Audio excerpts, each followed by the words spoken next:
Hello दोस्तों, आपका स्वागत है मेरे चैनल नॉलेज हब में। आज हम मार्क्सिज्म की थ्योरी के बारे में पढ़ेंगे। तो मार्क्सिज्म की थ्योरी के पढ़ने से पहले हमें मार्क्स के बारे में जानना ज़रूरी है। मार्क्स जो है जर्मन के फिलोसोफर हुए और कंसिडर किया था कि वो दुनिया के सबसे महान फिलोसोफर हुए। उन्होंने इस दुनिया को दो पार्ट में डिवाइड कर दिया, कैपिटलिज्म और कम्युनिज्म। कैपिटलिज्म का मतलब होता है अमीर वर्ग जिनके हाथ में सारी इंडस्ट्री हो, जिनके हाथ में सारी प्राइवेट प्रॉपर्टी हो, और एक होता है कम्युनिज्म।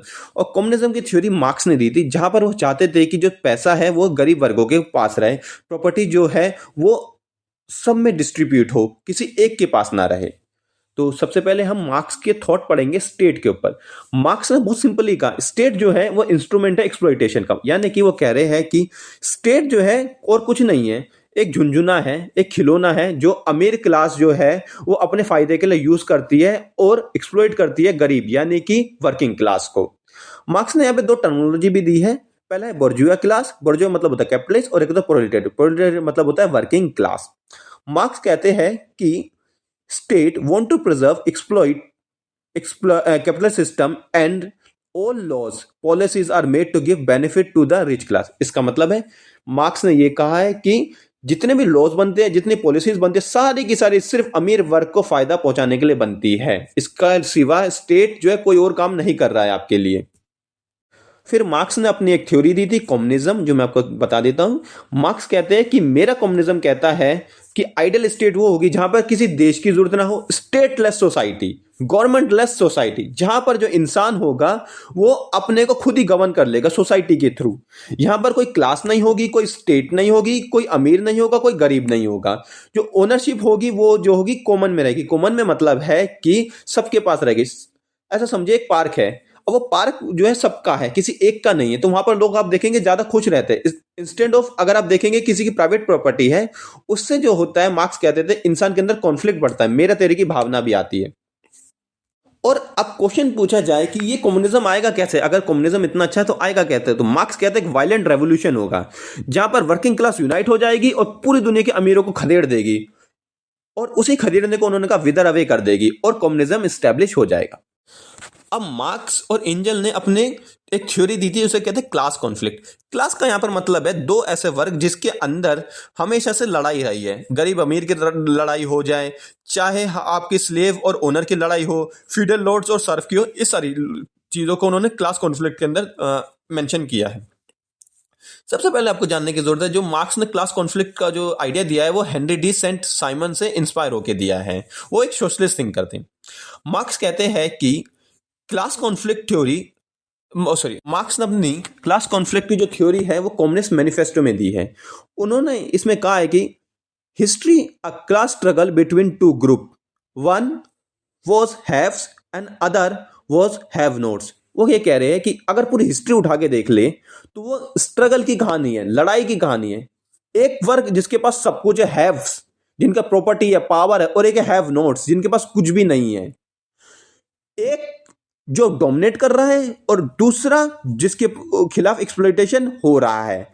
पूरी की पूरी हिस्ट्री इसी के इर्द गिर्द ही घूमती है। अगर आप खुद भी देखेंगे तो पूरी हिस्ट्री इसी के इर्द गिर्द घूम रही है। सारे रेवोल्यूशन क्यों हो रहे हैं? क्योंकि एक ग्रुप के पास बहुत पैसा और एक के पास बिल्कुल नहीं है।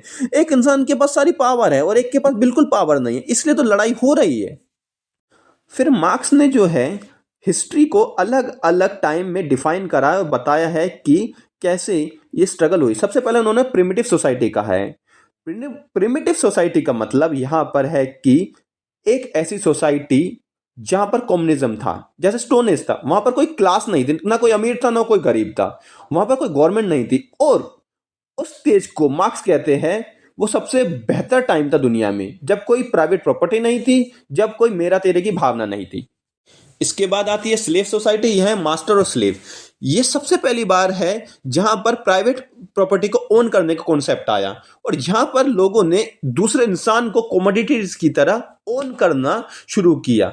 इवन एरिस्टोटल ने भी स्लेवरी को जस्टिफाई किया। मैं बड़ा हैरान हूं, इतना बड़ा थिंकर और ऐसी बातें करता है कि एक कुछ लोग जो है एक बहुत बड़े वर्ग को एक गुलाम की तरह ओन कर लेते हैं, और फिर इनके बीच में जो है क्लास स्ट्रगल शुरू होता है। फिर आता है फ्यूडलिज्म का टाइम। फ्यूडलिज्म में दो लोग थे, एक तो फ्यूडल लॉर्ड्स। फ्यूडल लॉर्ड्स वो लोग होते हैं जिनके पास बहुत सारी जमीन होती है, और 90% ऑफ जमीन कुछ मुट्ठी भर लोगों के पास होते हैं। और दूसरा होता है सर्फ। वो और सर्फ का मतलब यहाँ पर है वो किसान जो संख्या में तो बहुत है, पर उनके पास जो है जमीन का राइट नहीं है, वो दूसरे की जमीन पे मेहनत करते हैं, और फायदा किन्हें होता है? फ्यूडल लॉर्ड्स को।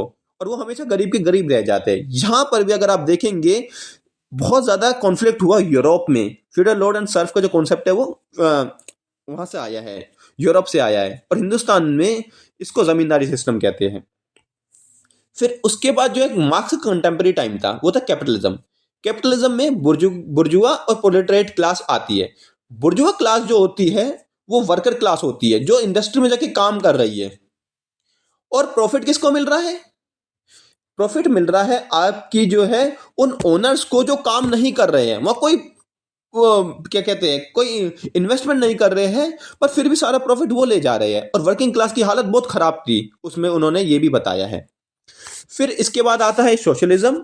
मार्क्स ने कहा सोशलिज्म आएगा जब लोग जो है इस कैपिटलिस्ट सिस्टम को उखाड़ फेंक देंगे, इसको हटा देंगे, और वर्किंग क्लास जो है सारी इंडस्ट्री को कब्जा कर लेगी। वर्किंग क्लास जो है सारी मीन्स ऑफ प्रोडक्शन पे कब्जा कर लेगी, और पैसा, पावर, प्रॉपर्टी सब के सब वर्किंग क्लास के हाथ में आ जाएंगे। इसी को उन्होंने डिक्टेटरशिप ऑफ प्रोलेटेरिएट भी कहा।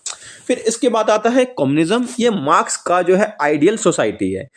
इसमें मार्क्स कहते हैं कि सोशलिज्म के बाद एक पीसफुल चेंज आएगा, जहां पर सोसाइटी सोशलिज्म से कम्युनिज्म में बढ़ जाएगी, मतलब ट्रांजिट हो जाएगी। और यहां पर क्या होगा, सारी क्लास अबॉलिश, ना रिच है ना पुअर है, कोई देश नहीं, ना स्टेट नहीं, कोई सोसाइटी नहीं, और इंसान जो है वो हैप्पीली रहेगा, खुश रहेगा।